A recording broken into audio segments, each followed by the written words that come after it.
Ya, sampai di bagian akhir program Suara Jakarta pada malam hari ini. Baik, Pak Bambang tadi sudah banyak masukan ya, tadi pembatasan tadi kendaraan pribadi. Apakah ini juga akan dilaksanakan di tahun 2020 mendatang, Pak? Sebelum ke situ, tadi bicara push and pull. Iya. Selama ini kan kita sudah melakukan kebijakan pull, yaitu bangun MRT, bangun LRT, sedia Transjakarta. Memang kalau sudah ada MRT, LRT orang pindah ke angkutan umum. Mungkin pindah, tapi nggak tahu kapan ya Mbak. Kita kan perlu cepat nih Mbak, perlu cepat. Maka itu perlu ada kebijakan push, ya kan. Di antara tadi kan diawali dengan 3-in-1, ganjil genap, kemudian lebih advance lagi adalah ERP. Itu supaya orang push, cepat pindah dia Mbak. Kalau nggak nanti pindahnya nggak tahu kapan kan. Ini kita perlu cepat-cepat. Nah oleh karena itu di Pemprov DKI khusus Jabodetabek perlu kebijakannya sangat dinamis. Perlu cepat. Tahun ini ganjil genap, tahun depan apalagi. Karena ganjil genap setahun aja Mbak. Kita udah harus bicara kebijakan apa lagi lanjutan. Yaitu ke depan ya ERP. Karena kami anggap ERP adalah kebijakan yang lebih advance dan lebih berkeadilan. Ya kan? Nah oleh karena itu kita harus cepat-cepat ini. Kalau enggak nanti dia akan terlambat. Tampaknya Pak Bambang udah pengen lari nih, tapi ada kendala nggak sih Pak? Di mana? Kendalanya di Pas Aprin tadi. Gitu. Karena Pak Bambang tampaknya yang tadi ya push and pull gitu biar cepat terlaksana. Ini BPT ini panik nih Mbak, BPT panik ini. Saya kira begini, ini diskusi kita bahwa sudahlah, kalau memang kan Jalan Sudirman Tamrin itu masih punya pemerintah pusat, udah diserahkan. Enggak, sudah serahkan ke DKI. Serahkan, sayang sekali. Kalau memang punya program, sebaiknya ambil alih pemerintah pusat saja sudah. Gitu loh, daripada diberikan kepada DKI. Ternyata DKI juga kemudian tidak mengelola itu secara baik. Dia nggak tahu nih, kalau ada ERP itu berapa triliun lagi kita dapat. Ini defisit anggaran ini gitu loh. Ini Pak Safrin benar-benar ini Pak Gubernur. Luar biasa. Saya kira ini Pak Safrin ini harus ada pembinaan khusus gitu agar Jakarta ini bisa lebih baik, saya kira. Oke, baik. Mungkin kita bicara mengenai jangka panjang juga nih ya, bahwa kemarin Pak Jokowi sudah mulai berangkat nih, lihat tempat di calon ibu kota baru nih. Nah, ini dampak untuk Jakarta sendiri. Apakah ini mungkin Pak Bambang nih dari sisi kebijakan atau mungkin rencana jangka panjang, apakah ada yang berubah, ada yang disesuaikan setelah ada keputusan bahwa ibu kota akan pindah? Ya, jadi tentu kalau ibu kota nanti akan pindah, kan yang pindah kan pemerintahan ya Mbak ya, tapi kegiatan ekonomi tetap di situ. Pengalaman kita di negara-negara lain, misalnya New York, ibu kotanya kan bukan New York, dia tumbuh terus itu. Nah sama Jakarta akan seperti itu, dia akan tumbuh terus. Oleh karena itu apa? Tetap aja pengendalian, memanage transportasi akan menjadi penting. Karena pertumbuhan ekonomi inilah yang menjerit pergerakan orang tadi gitu. Contoh Mbak sekarang, kalau kita lihat bahwa kenapa kita kok macet itu selalu mulai Rebo Mbak Sari? Rebo, Kamis, Jumat. Senin landai-landai aja. Kenapa? Karena lah pas Rebo Kamis itu kapal dari Singapura tuh datang. Artinya apa? Logistiknya meningkat. Orang ngurus bicara bisnis makin meningkat. Distribusi barang gitu ya? Ini meningkat. Artinya apa? Walaupun ibu negara, kota negara pindah, itu kan pusat pemerintahannya, tapi ekonomi tetap di sini. Jadi tetap kita harus antisipasi hal ini. Termasuk tadi ya mungkin ya Bang Tigor ya mengenai tadi lingkungan terutama. Betul. Tadi kan tampaknya memang kita harus punya rencana juga dalam hal tadi menata kota. Iya, tata kota kita yang sekarang ini juga tampaknya sudah harus jadi perhatian karena sudah mulai banjir di mana-mana.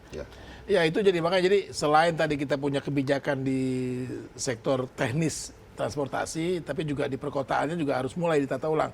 Ini ada kesempatan kan, ibu kota pindah gitu ya, jadi ada kekosongan sedikit, ini bisa dipakai juga untuk mulai menata, supaya pergerakan itu bisa diperhitungkan, bisa dikontrol gitu pergerakan masyarakat. Nah, ini kan menjadi bisa diantisipasi. Oke, transportasinya butuhnya seperti apa? Jadi lebih terkontrol sebetulnya dengan perpindahan ini. Bukan berarti lebih ringan, tetap saja harus bertumbuh juga sebagai pusat ekonomi. Karena kalau kita juga tadi seperti Kuala Lumpur dengan Putrajaya. Kuala Lumpur kan tetap jalan, Putrajaya tetap aja. Nah, jadi artinya apa? Jangan berpikir kalau sudah lepas bukan di ibu kota negara lagi, selesai nih masalah kemacetan Jakarta, belum tentu. Selesai nih masalah banjir, belum tentu.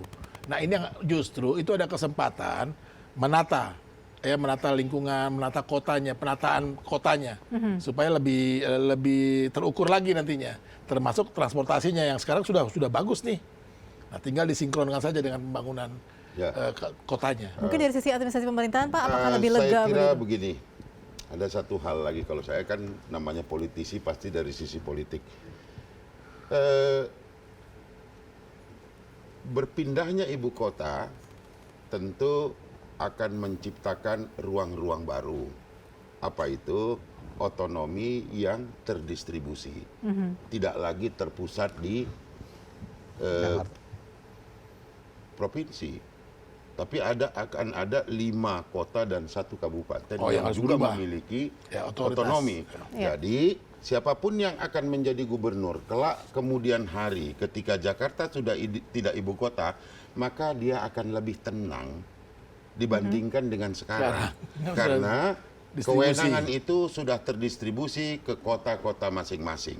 Oke. Jadi gubernur siapapun yang akan datang ketika Jakarta sudah pindah, maka akan lebih tenang. Dia lebih kepada kebijakan umum saja yang menjalankan pasti otonomi yang ada di bawahnya.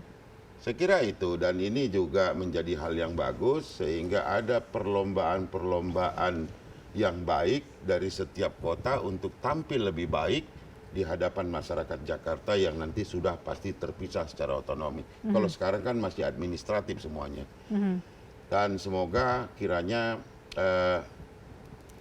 tahun ini, di penghujung tahun ini kita sama-sama berdoa bahwa ke depan Jakarta akan lebih baik lagi dan pemimpin Jakarta juga akan lebih arif lagi dan DPRD-nya juga menjalankan fungsinya dengan baik sebagai keterwakilan masyarakat Jakarta sehingga di tahun-tahun yang akan datang Jakarta betul-betul terwujud apa yang dicita-citakan, maju kotanya, bahagia warganya. Saya kira itu. Sesuai dengan motonya ya. Oke, baik, ada tambahan mungkin dari Pak Bambang sebelum kita tutup? Ya, jadi bicara transportasi tidak mengenal batas wilayah memang ya. Iya. Jadi Jabodetabek agak unik ini, karena Jabodetabek itu ada 3 provinsi. Aha. Provinsi Jawa Barat, Jawa Jakarta, Banten, kemudian DKI. Ya. Kemudian ada 8 ya, kabupaten dan kota. Nah ini yang harus ada yang mensinergikan Nah. kepentingan-kepentingan ini. Bahkan nanti begitu kereta api cepat Jakarta-Bandung, jadi ini udah mendekat ini makin Jakarta dengan Bandung, udah Bandung, makin mendekat oke. ya. Meluas Jadi, ya, bukan hanya Jabodetabek, tapi simpulnya sudah sampai Bandung juga. Akhirnya metropolitannya makin meluas gitu. Oke, baik. Masa depan Jakarta ya. Betul. Kita tunggu bagaimana nanti wajah Jakarta di 2020 mendatang. Terima kasih banyak Pak Bambang, Pak Bestari, dan juga Pak Azaz Tigor. Selamat menyambut tahun baru 2020 ya. Semoga lebih baik di tahun mendatang. Baik, terima kasih pemirsa Anda telah bersama kami di program Suara Jakarta. Saatnya saya pamit dari hadapan Anda. Selamat malam dan sampai jumpa.